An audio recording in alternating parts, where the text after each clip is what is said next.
Andrew. Thank you. My company's been operating in Afghanistan for the last 18 years. We employ more than 3,500 Afghans, and we're across all 34 provinces. I think a lot of people misunderstand Afghanistan. I always say half of my heart is Scottish and half of my heart is Afghan. I lived in Kabul, With in the the kilt city. or without the kilt? Without the kilt. Without the kilt.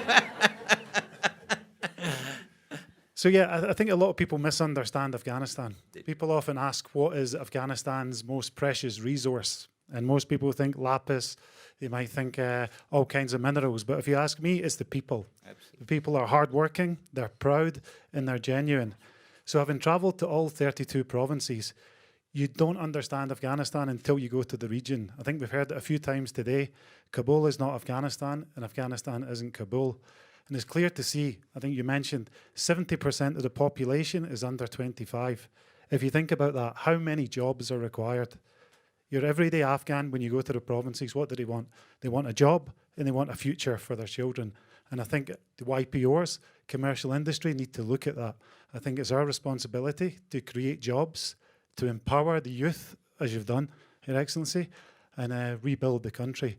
And how do you encourage commercial companies like mine, which is AMS, come to Afghanistan, deploy to the provinces, whether it be in the tech centre, whether it be call centres, agriculture? How do you encourage us to go, not just Kabul, but into the provinces? Well, thank you. Well, thank you first for your comments. Scots understand us because you're clannish, in the good sense of the term. And so you understand what solidarity and trust works with. Trust has got boundaries too. And you need to negotiate boundaries, and hence brokers, cultural brokers in that regard. I've been to provinces 89 times since I've been president. And during the previous 3 years, when I was handling the security transition, I went over 100 times. The key misreading of Afghanistan is to freeze it.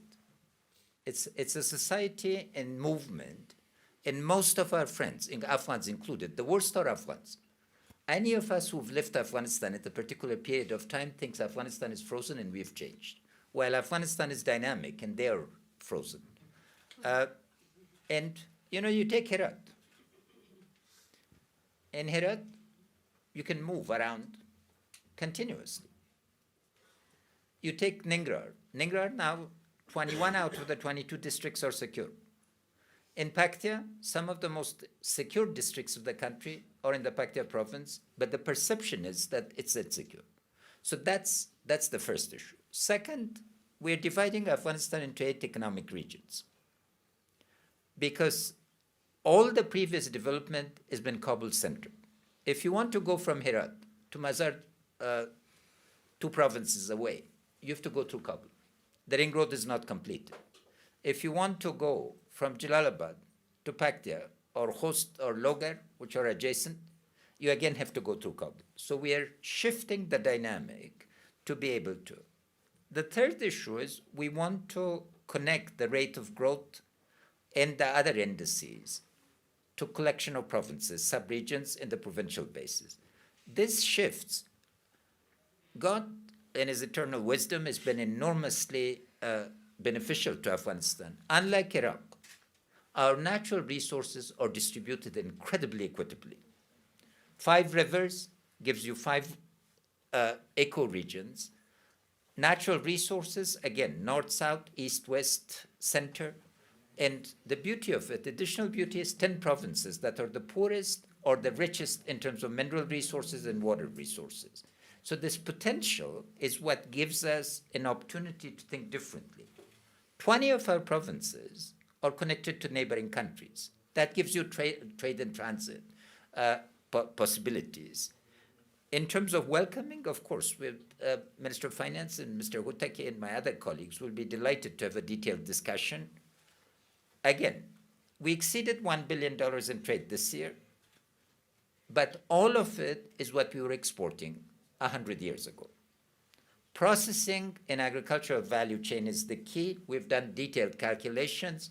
A $3.5 billion investment would bring a $10 billion a year return in about 3 years. So we have to think resources up, but from the other point is Afghanistan should not be seen as a national market, but as a launching pad for regional. China, we have 98% tariff exemption. India, we have 100%. So if you think it in terms of those areas, then profitability becomes very different. But the key is to engage, and the engagement in detail we are willing to do.